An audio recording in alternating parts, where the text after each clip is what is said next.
आदाब नाज़रीन, उर्दू खबरों में आप सभी का खैर मकदम है। मैं हूं सादिया अलीम। सबसे पहले नजर डालते हैं अहम सुर्खियों पर।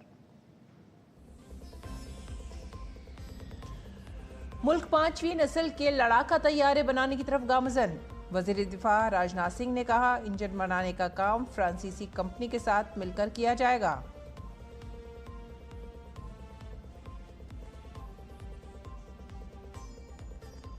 उत्तराखंड के इलाके थराली में बादल फटने, तहसील अहाते में कई गाड़ियां मलबे तले दबी। एक शख्स के लापता होने की खबर। थराली सागवाड़ा सड़क बंद। एसडीआरएफ और एनडीआरएफ की टीमें मदद के लिए हुई रवाना।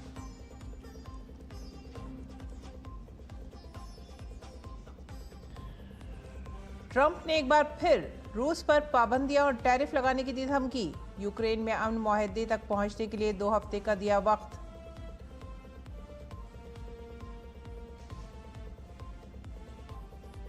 चंद्रयान-3 मिशन के विक्रम लैंडर की कामयाब लैंडिंग की याद में आज कौमी खलाई दिन मनाया जा रहा है। मरकजी तकरीब इसरो की तरफ से दिल्ली में की जाएगी मुनक्किद।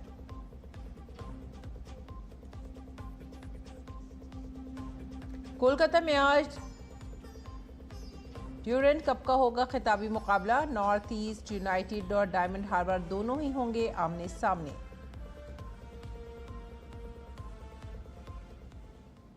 खबरें अब तफसील से। वजीर दिफा राजनाथ सिंह ने कहा है कि भारत जिद्दत तराजी और टेक्नोलॉजी की तरक्की को फ़रोग देकर एक मजबूत दिफाई निज़ाम बना रहा है। नई दिल्ली में एक प्रोग्राम के दौरान वजीर दिफा ने कहा कि मुल्क 5वीं नस्ल के लड़ाका तैयारे बनाने और हवाई जहाज़ के इंजन तैयार करने की तरफ बढ़ रहा है।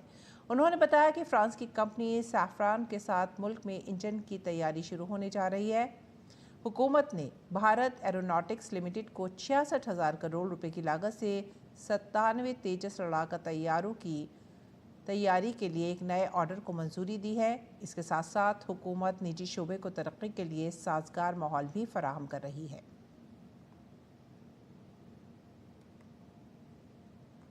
और उत्तराखंड में आफात की वजह से थमने का नाम नहीं ले रही है मुसीबतें। चमोली ज़िले के थराली इलाके में कल देर रात बादल फट गया, जिसके बाद भारी तबाही हुई है। इस वाक़ये की वजह से थराली कस्बे में काफ़ी मलबा आ गया है। शदीद बारिश और मलबे की वजह से कई मकानात, दुकानों और सड़कों को नुकसान पहुँचने की भी खबर है। सागवाड़ा गाँव में एक शख्स के मलबे तले होने की खबर मिली है। इंतज़ामिया राहत और बचाव के कामों में लगी हुई है। इसके साथ ही एसडीआरएफ की टीम गौचर से जाए हादसा के लिए रवाना हो गई है। अगरचे रात भर जारी रहने वाली बारिश फिलहाल रुक गई है, लेकिन धुंध और बादल बदस्तूर मौजूद हैं। बद्रीनाथ हाईवे समेत 21 से ज़्यादा राब्ता सड़कें बंद हैं।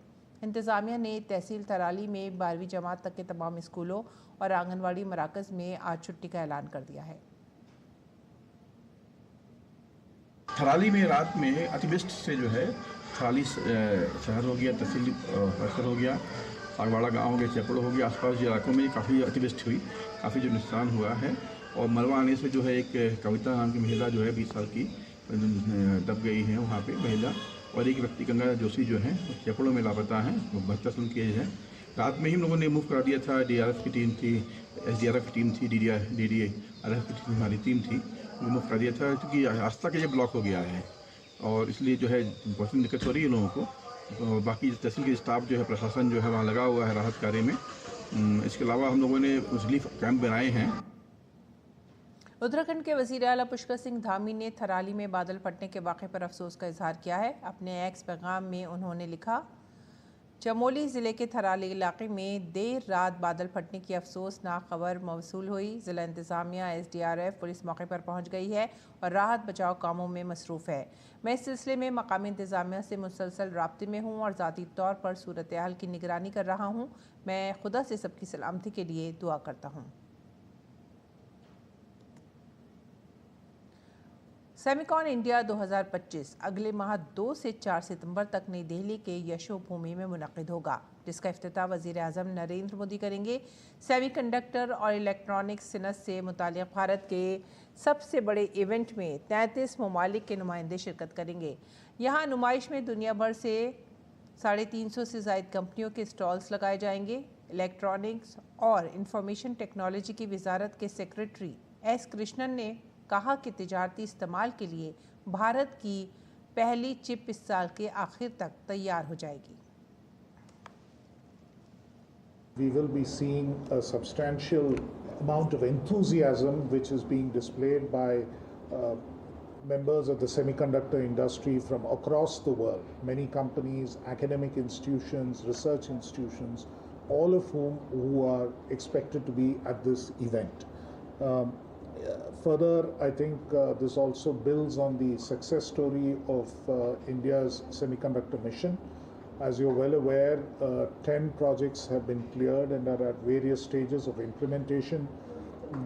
Before the end of this year, we should be seeing the first commercially India-made chips, which will come out of some of the facilities that are being built currently.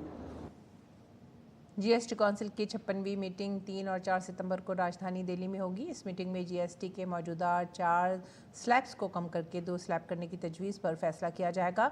GST council की ये meeting वज़ीर ख़जाना निर्मला सीतारमण की सदारत में होगी। Meeting के दोनों दिन के इजलास में सुबह 11 बजे शुरुआत होगी। जीएसटी काउंसिल की बहस से एक दिन पहले 2 तारीख को ओहदेदारों की मीटिंग होगी। माना जा रहा है कि दिवाली से पहले जीएसटी की शरहों को कम करने और जीएसटी इस्लाहात को नाफिज करने की कोशिश की जाएगी ताकि त्योहारों के दौरान लोगों को राहत मिल सके। दरअसल 2 दिन पहले रियासतों के वज़रा के ग्रुप की मीटिंग में टैक्स स्लैब की तादाद में कमी की मरकज़ी हुकूमत की तजवीज़ को मंजूरी दी गई है। इसका मकसद जीएसटी में मौजूदा टैक्स स्लैब को 5% और 18% तक कम करना है। जीएसटी के नए ढांचे में 2 शरह होंगी, मेरिट और स्टैंडर्ड। अब इन सिफारिशात पर हतमी फैसला जीएसटी काउंसिल की मीटिंग में ही लिया जाएगा। जीएसटी में इस्लाहात इसलिए सुर्खियों में हैं क्योंकि वज़ीर आज़म ने खुद इस साल 15 अगस्त को लाल किले से अपनी तकरीर में कहा था कि इस दिवाली से पहले हुकूमत अगली नस्ल के जीएसटी इस्लाहात ला रही है, जिससे रोज़मर्रा की अशिया सस्ती हो जाएंगी। हम नेक्स्ट जनरेशन जीएसटी रिफॉर्म्स लेकर के आ रहे हैं। ये दिवाली के अंदर आपके लिए तोहफा बन जाएंगे। सामान्य मानवीय की जरूरतों के टैक्स भारी मात्रा में कम कर दिए जाएंगे। बहुत बड़ी सुविधा बढ़ेगी। हमारे एमएसएमई, हमारे लघु उद्यमी, इनको बहुत बड़ा लाभ मिलेगा। रोजमर्रा की चीजें बहुत सस्ती हो जाएगी और उससे इकोनॉमी को भी एक नया बल मिलने वाला है। वज़ीर आज़म नरेंद्र मोदी ने कल कोलकाता में करोड़ों रुपए के तरक्याती प्रोजेक्टों का आगाज़ किया। इस दौरान उन्होंने एक जलसा आम से खिताब भी किया और मगरबी बंगाल में दरअंदाजी के खतरे पर तशवीश का इजहार किया। पीएम ने कहा कि आज तरक्की याफ्ता और वसाइल से मालामाल ममालिक भी दरअंदाजों के खिलाफ मुहिम चला रहे हैं। पीएम ने कहा कि हम दरअंदाजों को भारत में नहीं रहने देंगे।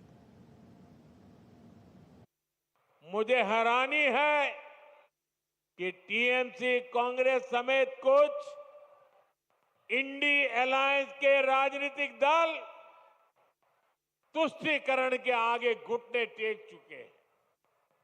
ये राजनीतिक दल सत्ता की भूख के लिए घुसपैठ को बढ़ावा दे रहे हैं। कुछ जगह पे तो दिख रहा है उन्होंने घुसपैठियों की शरण ले ली है।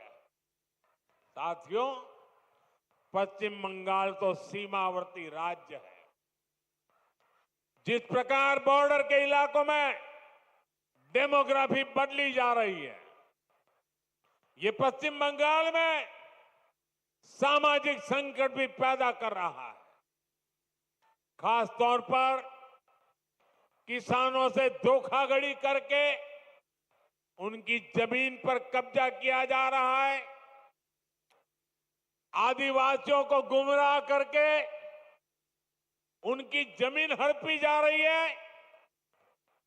देश ये सहन नहीं कर सकता।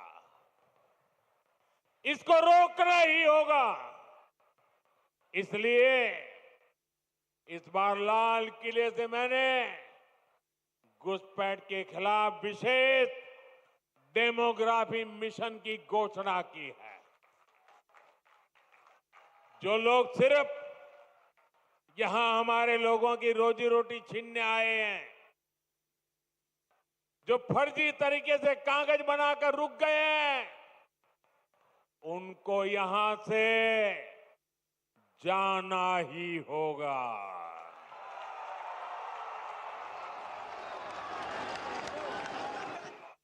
और ये काम ईमानदारी से पूरा हो सके, इसके लिए टीएमसी सरकार को भी यहां से जाना ही होगा। पूरी दुनिया में यूथ पार्लियामेंट का एहतमाम किया जाता है ताकि आने वाली नस्ल के ख्यालात को समझा और जाना जा सके, उन्हें आम लोगों के मसाइल से जुड़ने की तरगीब दी जा सके। वजारत पार्लिमानी उमूर गुज़िश्ता कई सालों से स्कूलों में यूथ पार्लियामेंट के मुकाबलों का इनेकाद कर रही है। इस साल भी दिल्ली के स्कूलों के दरमियान नेशनल यूथ पार्लियामेंट मुकाबले का इनेकाद किया गया, जिसकी तकसीम इनामात की तकरीब पार्लियामेंट हाउस कॉम्प्लेक्स के बाल योगी ऑडिटोरियम में मुनक़िद हुई। पार्लिमानी उमूर और कानून और इंसाफ की वजारत में रियासती वजीर अर्जुन राम मेघवाल दिल्ली के स्कूलों के लिए 57वें यूथ पार्लियामेंट मुकाबले की इनामी तकसीम की तकरीब में मेहमान खुसूसी के तौर पर मौजूद थे। यूथ पार्लियामेंट मुकाबले में सर्वोदय बालिका विद्यालय जमुना विहार दिल्ली के तलबा ने पहला इनाम जीता है। तकसीम इनामात की तकरीब से पहले मरकज़ी वज़ीर अर्जुन राम मेघवाल, स्कूल के अहदेदारों और दिल्ली के तलबा की मौजूदगी में जीतने वाली टीम ने यूथ पार्लियामेंट के इजलास की फिर नुमाइश की। यूथ पार्लियामेंट की नुमाइश के दौरान जीतने वाली टीम ने मुकम्मल तौर पर मौजूद लोगों की तवज्जो अपनी जानिब मबसूल कर ली। इस मौके पर मरकज़ी वज़ीर अर्जुन राम मेघवाल ने अपने खिताब में कहा कि नौजवान ही मुल्क का हाल और नौजवान ही इस मुल्क का मुस्तकबिल हैं। पार्लियामेंट की प्रोसीडिंग्स, पार्लियामेंट में डिबेट के रूल्स, उसके बारे में जो हमारी यंगर जनरेशन है वो बहुत सीखती है। पहले ये स्कूल में प्रोग्राम होता है, फिर इसका कंपटीशन होता है, उसमें जो विनर होते हैं उनको हम यहाँ बुलाते हैं। तो ये बहुत महत्वपूर्ण प्रोग्राम है। एक पार्लियामेंट्री सिस्टम को या पार्लियामेंट्री प्रोसीडिंग को या जो पार्लियामेंट में डिबेट होती है उसको यंगर जनरेशन तक पहुंचाने का ये बहुत महत्वपूर्ण प्रोग्राम है हमारे पार्लियामेंट्री अफेयर्स मिनिस्ट्री का। हम स्वच्छता की, पर्यावरण संरक्षण की जब हम शपथ दिलाते हैं तो हमारा जो जिसको हम प्रधानमंत्री जी ने लाइफ कहा है, इन्वायरमेंट को प्रोटेक्ट करने का, ये भी यंगर जनरेशन में बहुत शानदार भाव जाता है। पंजाब में होशियारपुर जालंधर रोड पर गांव मंजाला के करीब एक बड़ा सड़क हादसा उस वक्त पेश आया जब एक एलपीजी टैंकर मिनी ट्रक से टकराने के बाद फट गया। हादसे में 20 के करीब अफराद शदीद तौर पर झुलस गए हैं, जबकि एक की मौत हो गई। तमाम जख्मियों को फौरी तौर पर सिविल अस्पताल होशियारपुर ले जाया गया और फौरी तौर पर इमदादी काम शुरू कर दिया गया। वाक़े की संगीनी को देखते हुए होशियारपुर फायर ब्रिगेड के अलावा दसोहा, फगवाड़ा और जालंधर से भी इजाफी फायर टेंडर तलब किए गए हैं। वाक़े की इत्तला मिलते ही काबीना वज़ीर रजवत सिंह, MLA ब्रह्म शंकर जंपा और डिप्टी कमिश्नर आशिका जैन मौके पर पहुंच गए और सूरत हाल का जायज़ा लिया। उन्होंने यकीन दिलाया कि इंतज़ामिया मुतासरा ख़ानदानों की हर मुमकिन मदद कर रही है। जिस सड़क पर यह हादसा पेश आया उसे फौरी तौर पर बंद कर दिया गया ताकि किसी और नाखुशगवार वाक़े से बचा जा सके। इसके साथ ही SDRF की टीम को भी मौके पर तैनात किया गया है, जो मुसलसल सूरत हाल पर नज़र रखे हुए हैं। डिप्टी कमिश्नर ने कहा कि नसराला डिपो के हुक्काम को गैस के आसार की तहक़ीक़ात की हिदायत कर दी गई है। डिप्टी कमिश्नर ने बताया कि जिन ज़ख्मियों की हालत तशवीशनाक है उन्हें आला सतह के अस्पतालों में रेफ़र कर दिया गया है, जबकि बाकी सिविल अस्पताल होशियारपुर में ज़ेर इलाज हैं। अंडर इन्वेस्टिगेशन है, उस तो बाद ही प्रॉपर तफ्तीश तो बाद तो पक्के तौर पर दस सकते हैं। बट जिवें सामने लग रहा है कि एक रोड एक्सीडेंट करके जी है अग लगी है और हुण तक 20 पेशेंट साडे सिविल हॉस्पिटल दे विच एडमिटेड ने और अंडर विद बर्न इंजरीज उत्थे एडमिटेड ने। कोई सीरियस भी ने, कोई लाइटली बर्नड भी ने। ते सारे डॉक्टर साहिबान, सारी मेडिकल फैसिलिटीज, दवाई और सारा अरेंजमेंट इन प्लेस है, उत्थे इलाज चल रहा है। पार्लियामेंट से पास होने और सदर जमहूरिया द्रौपदी मुर्मू से मंजूरी मिलने के बाद online gaming promotion and regulation bill 2025 अब कानून बन गया है। कानून मंजूर होने के बाद उन ख़ानदानों में राहत महसूस की जा रही है जिनकी ज़िंदगी ऑनलाइन गेमिंग की वजह से मुतासिर हुई है। ऐसी एक खबर महाराष्ट्र के धाराशिव के रहने वाले 29 साल लक्ष्मण मारुति जाधव की है। वो ऑनलाइन गेमिंग का इतना आदी हो गया कि वो कर्ज में डूबता चला गया। आखिर में कोई रास्ता ना देखकर लक्ष्मण ने अपनी बीवी तेजस्वनी और 2 साल बेटे को जहर देकर कत्ल कर दिया और फांसी लगाकर खुदकुशी कर ली। जहां पूरा गांव इस वाक़े से सदमे में था, वहीं ऑनलाइन गेमिंग के खतरे के बारे में बहस भी जोर पकड़ गई है। इलेक्शन लक्ष्मण मारुति दादा उनका नाम था। ऑनलाइन गेम में वो बहुत फंस गया था और उसने पूरा घर का आत्महत्या कर दिया। वो पूरे अपने पत्नी के साथ, वो छोटा बच्चा था, उसको भी उसने लेके पूरा घर उद्ध्वस्त हो गया। और ये केंद्र शासन ने जो निर्णय लिया है, वो मोदी साहब और अमित शाह साहब ने वो भी अच्छा निर्णय लिया है। पार्लियामेंट से पास होने और सदर द्रौपदी मुर्मू की मंजूरी के बाद online gaming promotion and regulation bill 2025 अब कानून बन गया है। इसके तहत ऑनलाइन मिनी गेमिंग सर्विसेज मुकम्मल तौर पर पाबंदी रहेगी। हमीरपुर के नौजवानों और वालिदैन समेत हर तबके के लोगों ने इस कानून का बड़े जोश खरोश से खैर मकदम किया है। आइए देखते हैं उनका ये रद्द अमल। केंद्र सरकार का एक सामाजिक दृष्टिकोण से नवयुवकों को संभालने के लिए, बर्बादी से बचने के लिए, घर परिवार को सुरक्षित रखने के लिए एक बहुत आवश्यक कदम भारत सरकार के माननीय प्रधानमंत्री द्वारा उठाया गया सराहनीय कदम है। ये सभी परिवारों की सुरक्षा करेगा एवं बच्चों को रास्ते से बिगड़ने के लिए बचाएगा। जो बच्चे और युवा आज की तारीख में ये गेम खेलते थे, उनको इसकी लत लग जाती थी और लत लगने से होता क्या, और एक स्थिति ऐसी आती थी कि जब वो बिल्कुल से वित्तीय समस्याओं से जूझ रहे होते थे तो कोई उनको निर्णय नहीं दिखाई देता था और वो अपनी आत्महत्या तक करने में मजबूर हो जाते थे। कई केसेस ऐसे सामने देखे गए इन गेम से कि पैसा तो बर्बाद हुआ ही है और साथ में जान भी लोगों की गई है। तो ये सरकार ने जो फैसला लिया है, जो बिल पारित किया है, ये बहुत ही अच्छा निर्णय कहेंगे कि लोगों की ज़िंदगियां बच जाएंगी और वित्तीय समस्याएं, जो ऐसे लोग जिनकी लत पड़ती थी, वो इन समस्याओं से बाहर आ जाएंगे। भारत सरकार का ये सराहनीय कदम है। जो बच्चे और युवा जो है बर्बाद हो रहे थे ऑनलाइन गेम खेल करके, वो अब अपने समय का सही से यूटिलाइज कर पाएंगे। जो लड़के और युवा छात्र छात्राएं अपना समय बर्बाद करके पढ़ाई कर रहे थे, वो गेम में लगे रहते थे, अब वो पढ़ाई करेंगे। जो बच्चे काम कर रहे थे कहीं अपने काम में मन लगाएंगे। ये बहुत अच्छा सरकार ने किया है। केंद्र सरकार को मैं बधाई धन्यवाद देता हूं कि उन्होंने इस तरह कदम उठाया है। सरकार ने जो ये कदम उठाया है बहुत सराहनीय कदम है। इससे तमाम परिवार टूटने से बच जाएंगे, बिखरने से बच जाएंगे, तमाम परिवारों का भला हो जाएगा। लोग सट्टा खेलते थे, इसके बाद जाकर के घर में कलह करते थे, इसलिए केंद्र सरकार ने बहुत अच्छा किया है और सराहनीय कदम है, इसलिए केंद्र सरकार की प्रशंसा करनी चाहिए। अच्छा, चांद पर चंद्रयान 3 के विक्रम रोवर के कामयाब सॉफ्ट लैंडिंग की दूसरी सालगिरह के मौके पर आज मुल्क भर में खलाई दिन मनाया जा रहा है। इस मौके पर दारुल हुकूमत दिल्ली के भारत मंडपम में एक शानदार तकरीब का एहतमाम किया जाएगा, जिसका इफ्तिताम मुमलिकत वज़ीर खला जितेंद्र सिंह करेंगे। इस प्रोग्राम में वज़ीर आज़म नरेंद्र मोदी का एक खुसूसी वीडियो पैगाम भी जारी किया जाएगा। ये तकरीब सिर्फ माजी की कामयाबियों को मनाने तक महदूद नहीं है, बल्कि स्पेस विजन 2047 और खलाई मईशत जैसे मौज़ूआत पर संजीदा गुफ्तगू के ज़रिए मुस्तक़बिल का रोड मैप भी तरतीब देगी। दिन भर चलने वाला ये प्रोग्राम खलाई सनत, स्टार्टअप्स और नौजवान हुनरमंदों को एक प्लेटफॉर्म पर इकट्ठा करेगा, जो भारत के बढ़ते हुए खलाई ग़लबे की अक्कासी करता है। और कोलकाता में जापान के डिप्टी हाई कमिश्नर अशिदा कात्सुनोरी ने डीडी न्यूज़ के नुमाइंदे तापस भट्टाचार्य से बातचीत की। उन्होंने कहा कि भारत जापान ताउन तरक्की की रफ्तार को बढ़ा रहा है। मेरे साथ इस वक्त मौजूद है deputy council general Japanese embassy के, और कोलकाता मेट्रो का अभी 3 लाइन जो है उनका अनावरण किया गया प्रधानमंत्री नरेंद्र मोदी द्वारा। बात करेंगे इनसे। आशिदा सर, सबसे पहले तो ये बताइए, 3 मेट्रो लाइन और प्रधानमंत्री मोदी खुद आते हैं, आप खुद भी बहुत अच्छी हिंदी बोल लेते हैं, ये कैसे? और इतना बड़ा काम जो आप लोगों ने प्राइम मिनिस्टर मोदी आए यहाँ पे और जापान खुद काम कर रहा है इंडिया के साथ, इसके बारे में थोड़ा बताइए।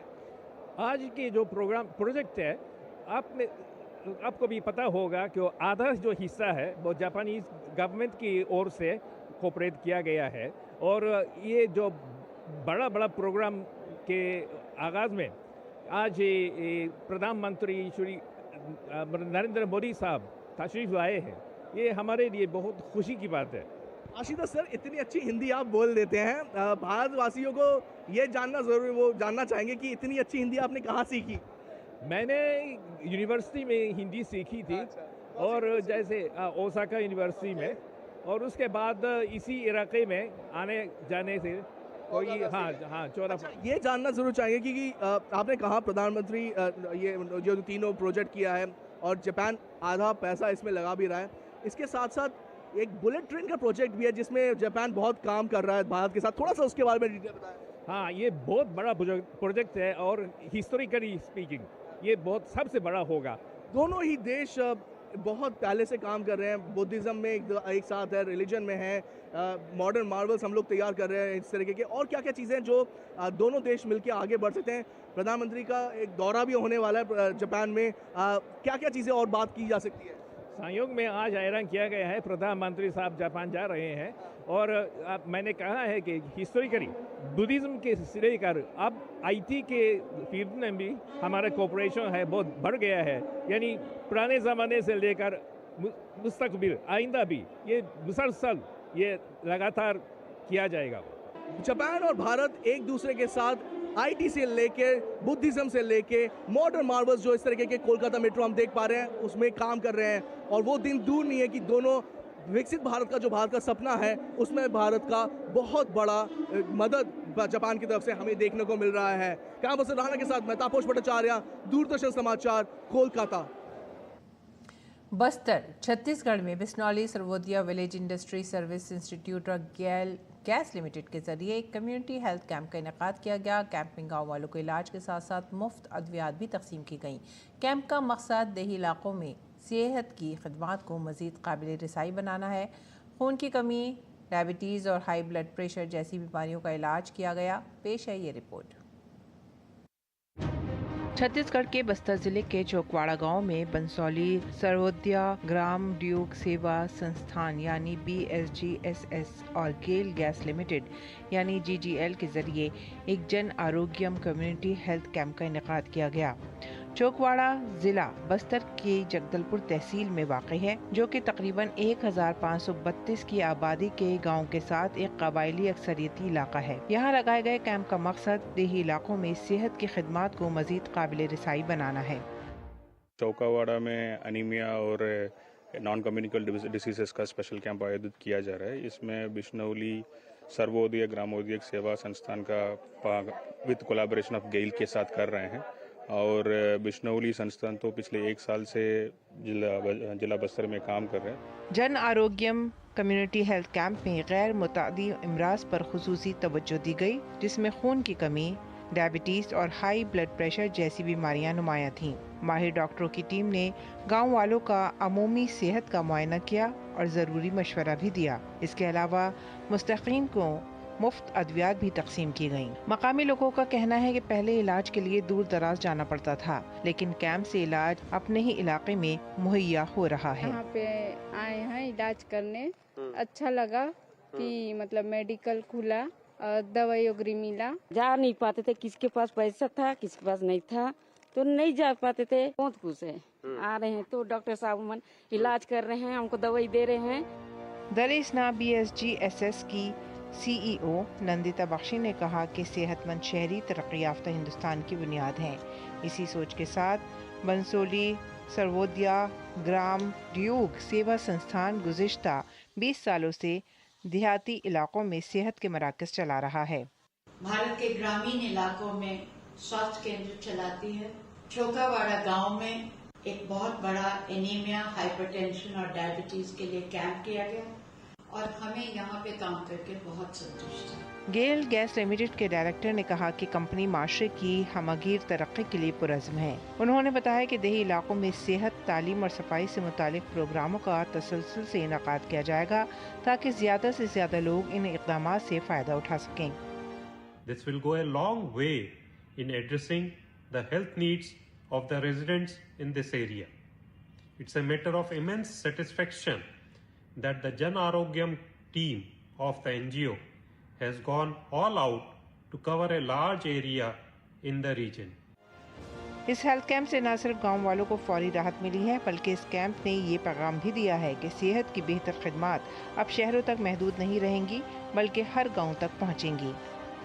इस कैंप के माध्यम से दूर दराज से लोग आकर अपना यहाँ पर बेहतर इलाज कर रहे हैं। अपने कैमरा से होगी मनोज लोखंडे के साथ सोमेश पटेल, डीडी न्यूज बस्तर। और अब एक खबर आ रही है हादसे से मुतालिक। पटना में एक बड़ा हादसा पेश आया है और पटना से मुत्तसिल फतवा के में एक ट्रक और ऑटो के दरमियान शदीद टक्कर हुई है, जिसमें 7 अफराद हलाक और कई जख्मी हुए हैं। दुनियावा इलाके में यह हादसा पेश आया है। पटना से मिला हुआ ये इलाका है। तेज रफ्तार ट्रक और ऑटो के दरमियान ये टक्कर हुई है। दनियावा इलाके का यह हादसा, जिसमें ट्रक ड्राइवर गाड़ी समेत फरार हो गया है। इस हादसे के बाद राहत और बचाव कार्रवाई जारी है। 7 लोगों के मरने की खबर आ रही है और कई लोग इसमें जख्मी भी बताए जा रहे हैं। जख्मियों को नज़दीकी अस्पताल में दाखिल कराया जा रहा है। ब्रेकिंग न्यूज़, अभी अभी खबर आई है कि पटना में सड़क हादसे में 7 अफराद हलाक और कई जख्मी हुए हैं।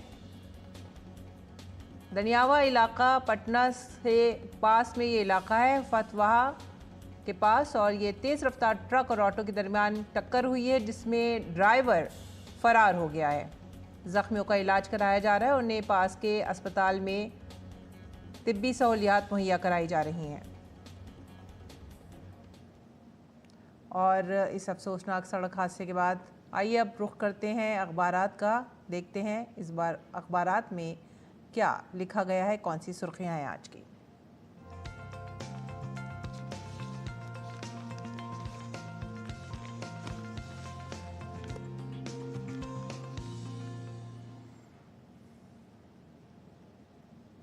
अखबारात के जायज़े में जो पहली खबर हमने ली है वो है रोज़नामा राष्ट्रीय सहारा से और संभल जामा मस्जिद से मुतालिक है।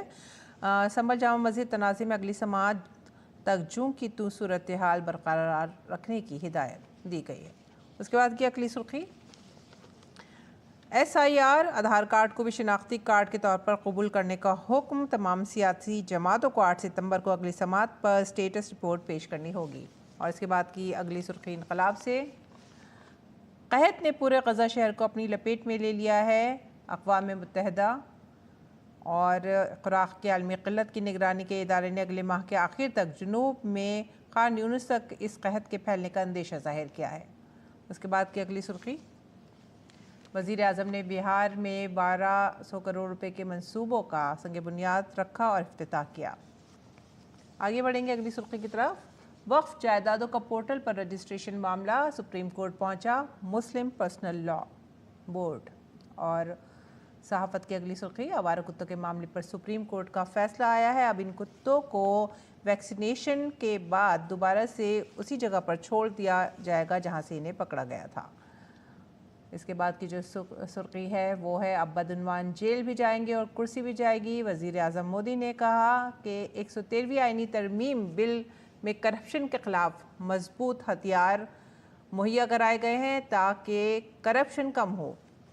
और उसके बाद की जो अगली सुर्खी है, सीधे खेल के मैदान की तरफ जाएंगे। ड्यूरेंट कप फुटबॉल टूर्नामेंट में 134वें एडिशन का फाइनल मैच कोलकाता में खेला जाएगा हफ्ते को। टाइटल मैच में दिफाई champion North East United FC का मुकाबला डायमंड हार्बर FC से होगा, जो पहली बार फाइनल में पहुंची है। ये मैच कोलकाता के विवेकानंद युवा भारती क्रीड़ा आंगन में खेला जाएगा। चैंपियन टीम को इस बार रिकॉर्ड 1.21 करोड़ रुपए मिलेंगे। 137 साल पुराने टूर्नामेंट की तारीख की यह सबसे बड़ी इनामी रकम होगी। इसी के साथ ही आप हमारी पूरी टीम को दीजिए इजाज़त। आदाब।